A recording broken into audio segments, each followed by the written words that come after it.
let's define what an MCP server is, Mhm. and just maybe discuss a few of the big use cases that an MCP server will enable someone to be able to do. When I think of an MCP server, what I think of is an API. Anytime you see software that has what's called an integration, where it's integrating with another service or another app, it's likely because that other app has an API and the software developers have leveraged that API and they call API parts of that API to make the other software do some function, whether they're calling some data or asking it to make a change or update. That's what an API is. So it's an application programming interface. Now, what an MCP server is, it's essentially allowing AI to talk to another software's API. And you essentially design this MCP server so it knows how to communicate to the API. So that's essentially what an MCP server enables. It enables software to talk to AI. So that's really the key missing piece. I think there was a report that came out about 3-4 months ago about 95% of AI pilots are failing, right? It was a pretty shocking popular article that came out. And one of the key pieces that they identified was that the key missing piece was the technology. There was no way to integrate AI or the AI agents that were building at the time with the rest of the organization. And this was the key missing piece. So Anthropic actually invented this technology about a little over a year ago. I think it was towards the end of 2024 when they came out with the standard. So they open sourced it, created an open source standard, and it was rapidly adopted by OpenAI, by Google. So Gemini is using it now as well. So all the major players are using it. But the key thing isn't so much that people like Anthropic or OpenAI or Google are using it. The key thing is when other technologies using it. So non-AI applications make it available.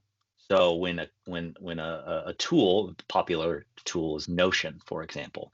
Notion came out with an MCP server. They were one of the earlier ones. And so what you can do is Notion is a note-taking application, if you're not familiar with that. You can use AI and search through your notes, and it can consume all the notes that you've created and understand the context behind those notes and allow you to interact with those notes, leveraging this MCP server. So when I saw what was happening with these MCP servers and all of this stuff, I was like, wow, why is that something we can leverage and something we can use to enable us to use this natural language, this amazing natural language interaction, and start communicating with our data instead? So as it works currently, ideally you have a data warehouse already, Mhm. and then you have teams of data analysts usually who are doing the querying and generating reports and generating dashboards for different aspects of the business. So that's sort of the current status quo, right? So can you talk a little bit about the shift that's coming, right? So what is this going to allow people to do with their enterprise data going forward? Well, I mean, and again, let's rewind the clock a little bit, and I think this was around 2000. I want to say 2010, 2015, something like that, where this idea of self-service really started coming around, where you can have this self-service for data, where you don't need to have a technical person who knows SQL to access your data. Business users can essentially self-serve and do that. Now, what that meant at that time was that an analyst, a technical person, could build a report, a dashboard that was connected to the data warehouse, and a user could interact with that dashboard and change some filters and adjust some things. But it was pretty locked in, but still fairly locked into what data you can access inside that. If you want anything outside of that data, you want to think outside the box, outside of the graphs that were already created, you need to go back to the analyst, talk to somebody who knows the SQL, who knows how to build a dimensional model, and say, hey, I need this data too, or I need this data too. And so that process, still to this day, I mean, it's kind of how organizations do it. You have Power BI, you'll have Tableau or whatever, you'll have a set of data that you can use, but to get anything outside of that, to ask new questions, you need to go back to the analyst and these technical folks who hold the keys to the data, you might say, and ask them these questions. You might wait a few days, you might wait a week, you might wait a month, depending on the backlog of requests that these people usually have. So they'll build the pipelines, they'll build the dimensional model, they'll build the dashboard for you, and then you'll have that data. So that is what we call self-service, right? It's still not quite self-service. When you can attach an MCP server to the data warehouse, you unlock any business user to ask any question of your data and get back real-time answers. And so essentially what has come out over the past year, so after the MCP servers came out, right, then came out something called a SQL MCP. So it's essentially a translator. We know that AI is really good at writing SQL, right, or writing any kind of code, but SQL especially. So you can ask AI to write SQL. You can copy that SQL and paste it into your IDE or your SQL Server Management Studio, and you run that code. But what a SQL MCP does is it essentially gives the AI the schema. So it says, here's my database schema. Now write queries, and you can pass those queries to the MCP. The MCP will run the query and retrieve the data and hand it back to the AI agent. And the AI will give you insights on that data.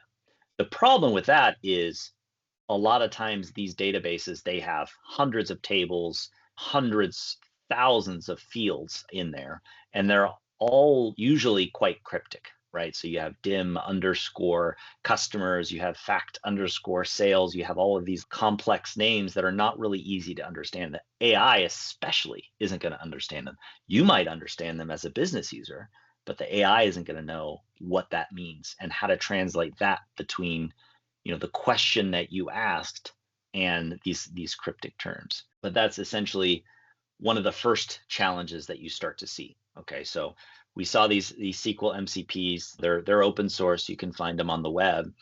But the challenge that's missing there, and the challenge that you often see with AI, is the context, right? So we've heard about that a lot when we talk about AI. It's okay, you got to give it enough context. It has to understand the problem, all of these things. And so essentially that kind of helped me understand, okay, so now we have the context, but that was actually something we built a while back, right? I can't remember the exact date, but I was 2018, maybe 2020, we came out with a semantic model builder, right? So you could build these semantic models, and that's essentially what a semantic model is. It's context on data, right? So it's a translation of, well, instead of using my fact underscore sales, you're going to say sales transactions, or you're going to say invoices, or you're going to say revenue. You're going to translate it into a name that the business users can understand. And this has been used for a long time to create these more self-service environments, to create Power BI dashboards and Tableau dashboards that make more sense to the business user.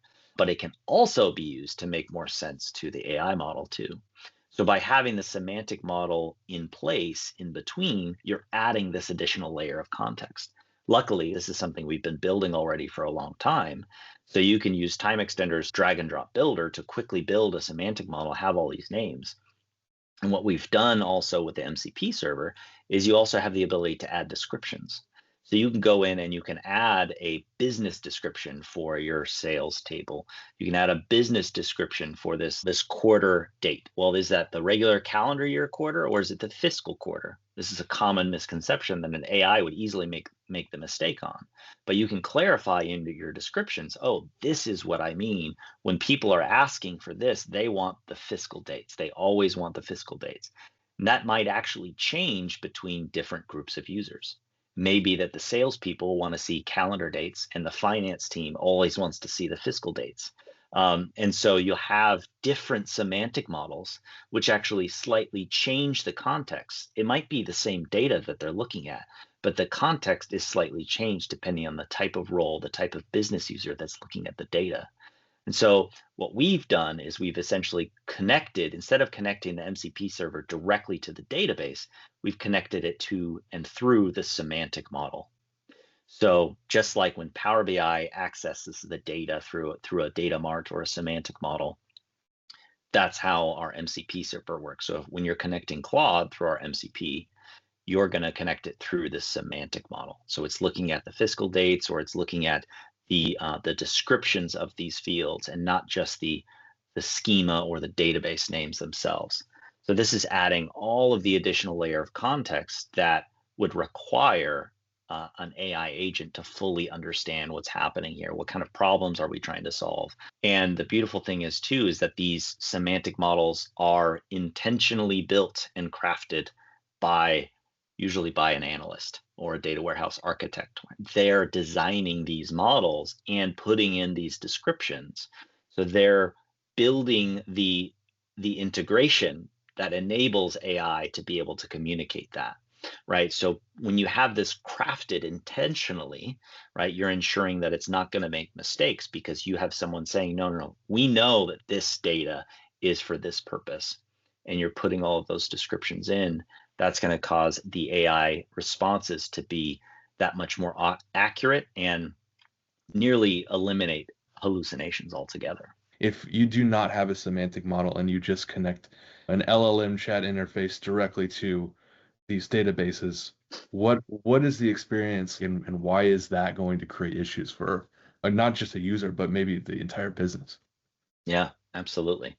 Right. So these models are designed and they're trained in a way to always want to provide a solution.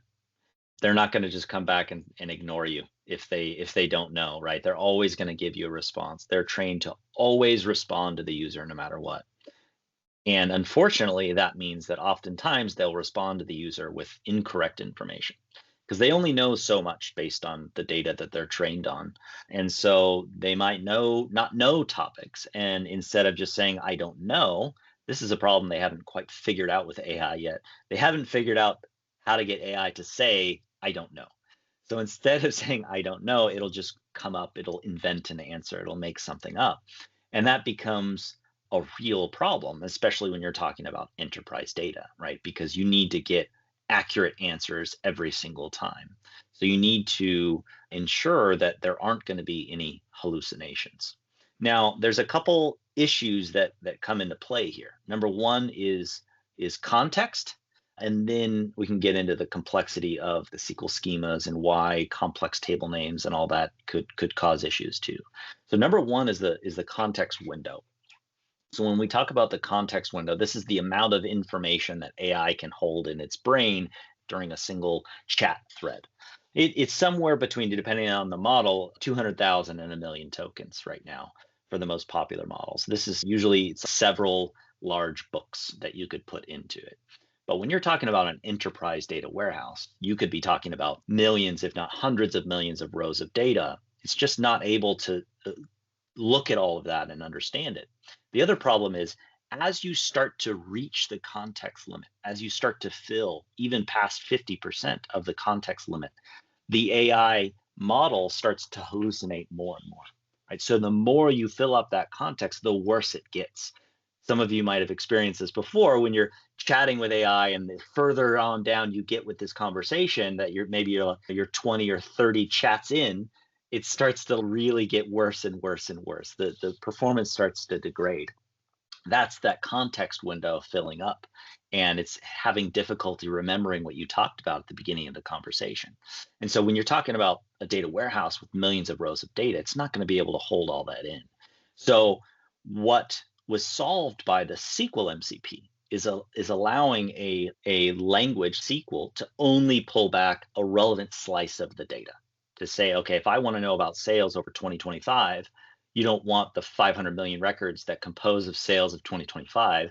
You want to know, okay, maybe give me a summary of the sales for each month of 2025. Break that down, right? And so that's what's going to be passed to the model. So it's going to use SQL to aggregate the data, aggregate in a very precise way. And this is an important differentiation, because if you simply let's say you uploaded a CSV with, let's say, 100,000 rows of data to ChatGPT, and you asked it, hey, what were my sales for 2025? It's going to do its best to try to make an assumption and aggregate, but it's not a calculator, right? It's not able to get it might get somewhere in the range of it, but it's not going to get a very precise response. Maybe if you have 10 records or 30 records in a CSV, it could do it, but not 100,000 records. And so having SQL in between allows us to have this very precise aggregation. So that's the solution for the context limit, right? You're able to filter data, consolidate it, and aggregate it in a way that's super precise. So you're getting exact answers. The model is handed, here's the precise exact answers, and then it can take those answers and give them back to you within the context that you're asking for them. So that was the first one. And now, so we have the context limit solved, but what about the complex table names, right? So we have complex table names, we have complex field names. I don't know if you've ever seen an SAP database, but if you connect directly to an SAP database, the table names and the field names, they actually don't mean anything. I think maybe they're German names or something, because I think SAP is a German company, but they're meaningless. They don't actually, they're not understandable. So you just have to know what they mean. And this is the thing I'm talking about. And AI is definitely not going to know what they mean. And so you have to have some sort of translation layer. So if you're asking AI, hey, tell me about this data, and it's looking at these complex table names, it's just going to start making some assumptions, right? It's just going to start guessing and building reports for you with incorrect data, because it's not going to want to say, I don't know. It's going to take those complex table names, it's going to make its first best guess, and it's going to pull some data. And that could mean the difference between a finance person getting the calendar dates instead of the fiscal dates and analyzing the exact wrong 6 months of the year. Or, for example, a salesperson wanting calendar dates and actually getting the fiscal dates and not seeing that offset, and you get completely wrong numbers. And the problem is AI, when it hallucinates, it's always super confident, right? So it's always, no, this is exactly what it is. And then you ask it, are you sure? And then it goes, oh, no, actually, you're right. Maybe that's not right. And so having these things in place where you have the SQL aggregations and then you have the semantic model with these translations, it solves these two core problems when it comes to using AI on top of enterprise data. You mentioned that this is going to democratize a lot of this work and allow a lot more people in the organization to chat directly with the data, right?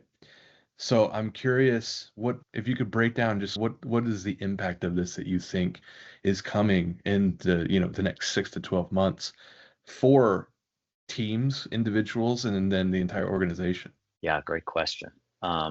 Well, number one, we are going to finally be able to realize what self-service actually means, which is very exciting for me, because it means that not just the semi-tech savvy people are going to be the ones who can really get access to the data. It means that anybody now, if you can chat with ChatGPT, you can get to the data. And that's the thing about this technology, is it's so user friendly that anybody can really use it. It tells you how to use it, right? It's like, so it's, you can't use it wrong, because you can just ask, what can I do? And it'll tell you, what you can do.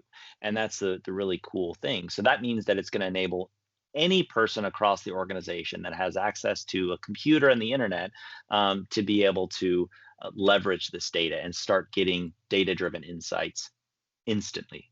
So that's one incredible change. Another incredible change is, and I think a lot of people might wonder, okay, so if the analyst was responsible for putting together these dashboards, and now AI is doing that directly, right? So all the business users don't have to go through an analyst now to get access to their data. What happens to the analyst role? Does that mean like the analyst should be worried, or are they going to need to start upskilling or reskilling in something else? And I mean, there's definitely always going to be upskilling that happens when there's a technological shift like this. But in my opinion, I think what this is going to do for the analyst role, just like it's doing for many other roles right now, is it's going to elevate that role.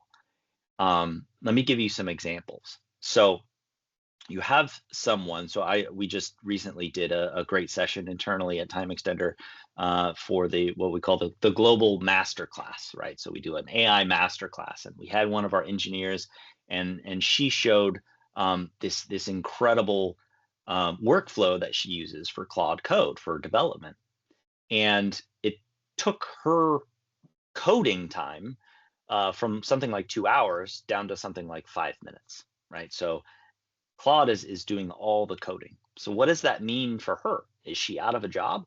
Well, absolutely not. Like, she still has to orchestrate the tasks for Claude and tell it what to do and exactly describe, what it should build.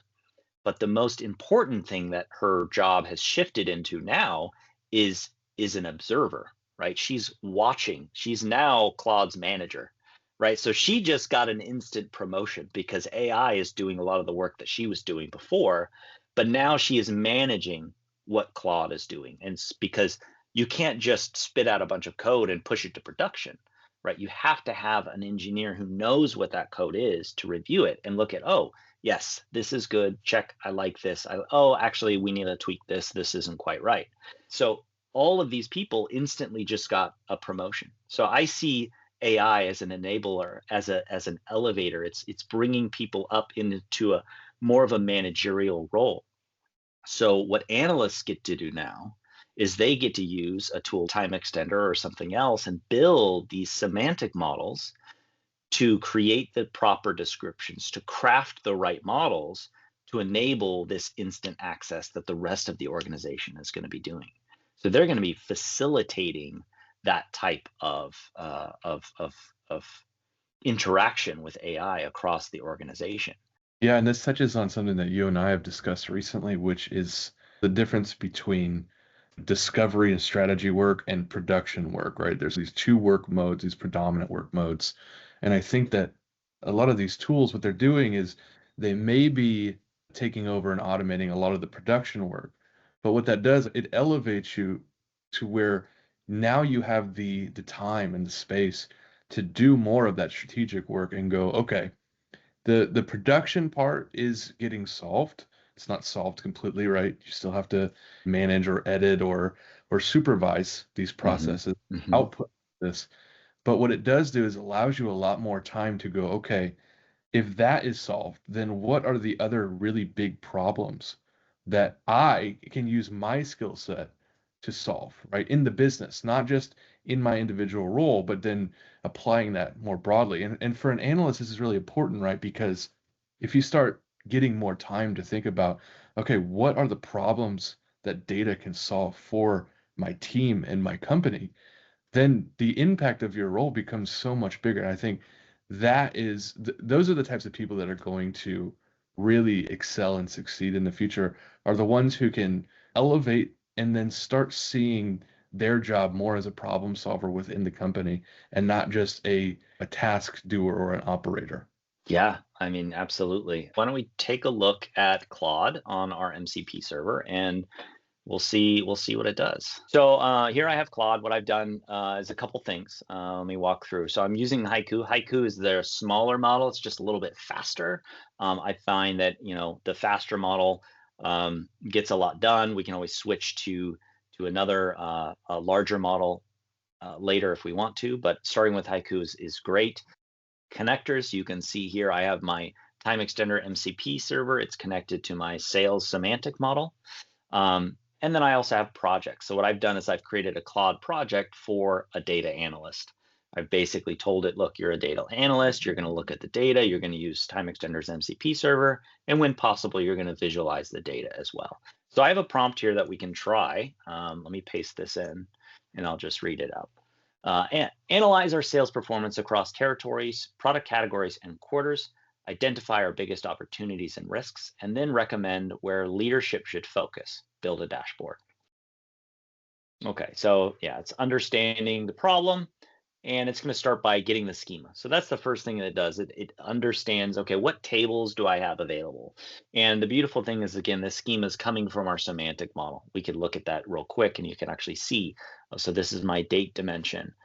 This is my customer dimension. What fields are there? What tables are there?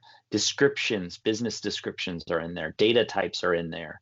The relationships, so the relationships between tables are all in there. So this is all pre-programmed. So it's not, the AI isn't going to hallucinate these things and get it wrong, because we're telling it, no, this is how that data model should work. So this is, let me run exploratory queries to understand revenue patterns across territories. So it's running these queries. So you can actually open up and see the SQL queries that it's running.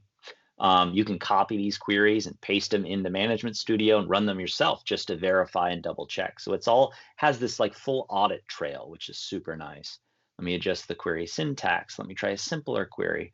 The data exists. Data is showing 2022. Let me explore territory and product category, right? So it's going, you can see all these different queries that are being done.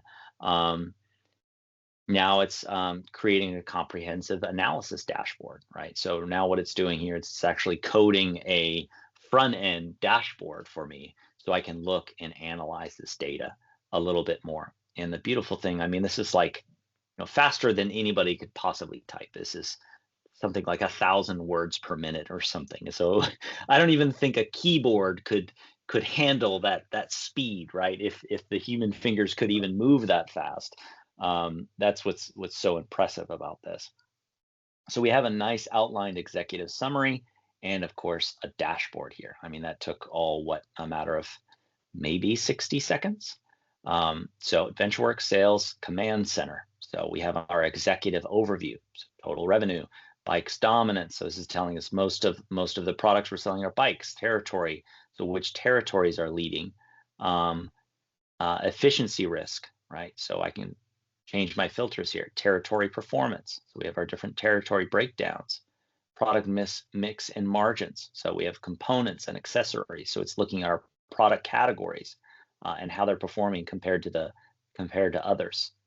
Strategic insights. So now it's not only giving me all this data and this dashboard, it's taking it to the next level. It's saying, okay, what are all the insights, right? What are the risks? What are the opportunities? So critical, low customer density in 3 territories. So we know that these territories aren't performing very well. There just isn't a lot of customers there.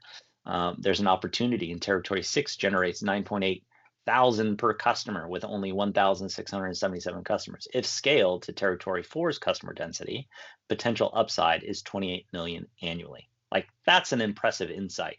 And again, like, all of this was one prompt, 60 seconds, and we have all of this insights, where we have more insights now that we are going to know or be able to do with it, right? And I didn't even ask it. It gave me a recommended action plan. So 0 to 30 days, risk mitigation. So audit customer concentration in territory 2, 3, and 5 and identify if deals are term limited or ongoing. 30 to 60 days, growth acceleration. So document territory 4's sales playbook, pilot playbook in territory 9. So try to repeat the same thing in territory 9, reallocate sales resources from territory 8. So really giving me a tight action plan into the different things that I can do. And of course, I can follow this up. If there's something that I don't understand, or maybe it didn't get quite right, I can follow this up with more questions and just ask and operationalize it. And the beauty of the MCP server too is, like, these connectors here, these are technically other MCP servers. So you can see Gmail is one of them, but you can also connect to Outlook, for example, so your corporate email, and I can start operationalizing this and take these insights and say, okay, now email this as a CSV to my head of sales of territory 8, right? So he'll be able to go in there and look and start operationalizing this data even more.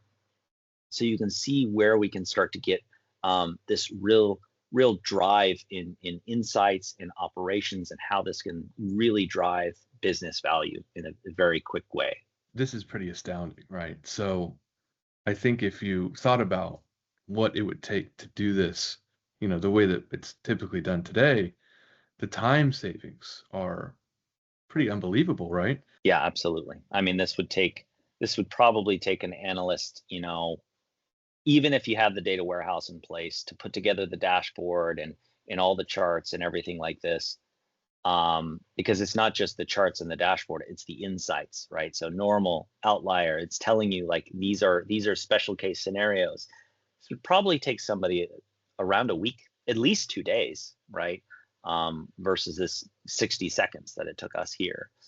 But the critical thing I think to understand with this is it can do this on garbage data, right? That's the problem. That's the challenge here is your data has to be ready for this in order to make this possible. And it's not just that it has to be ready, right? I think a lot of people have this false idea of a data warehouse is a project that you do and then you're done. And then it's just there and it's always going to be ready. Sure, I think that could be the case as long as your business never changed, right? And that's the thing is like, a data warehouse is a map of the business. And so as long as your business never changes, your data warehouse doesn't need to either, but that's never the case, right? Businesses are always changing and evolving. They have to in order to compete and adapt. And so if your business is changing, which it likely is, your data warehouse is also changing, which means you also have to keep up with the demand that this is going to create. Because when this is in the CEO's hands and your head of directors, and all of these other people, when it's in their hands, the demand for this, the appetite for this data is just going to skyrocket. And so organizations need to be sure that they have the right foundation in place to make sure that they can build their data warehouse, they can adapt their data warehouse as quickly as possible and ensure that their data is organized and clean and they have the right semantic models in place. They have the right metadata available that enables these types of insights, that enables AI to be able to interact with the data. In my opinion, I think once this technology is recognized, right? We go back to the beginning of the conversation where we talked about noticing another organization having AI on top of their data. So when you realize that, you come to that realization, that's great. That's an incredible realization. You need to catch up to that. Yeah. But the problem is when you have that in place, the next realization that people are going to identify is that the demand for their ability to prepare data very, very quickly is also going to skyrocket. And so ensuring that you have the automation or the pieces in place to quickly adapt, quickly build your data warehouse, quickly onboard new data sources, quickly qualify and make sure your data is clean. All of these pieces need to be in place because once this is available in your organization, it's going to be crunch time. We're having a little portal into the future right now. At Timextender, we talk about this concept of AI-ready data. And I think this is exactly what we're talking about. Again, we're not talking about long-term, futuristic technology. This is real. I think we've traded today that this is very, very real, but it does require that your data is AI ready because once it is, this is going to be accessible to you within 3 to 6 months, not 3 to 6 years. Yep. It's here. It's so exciting.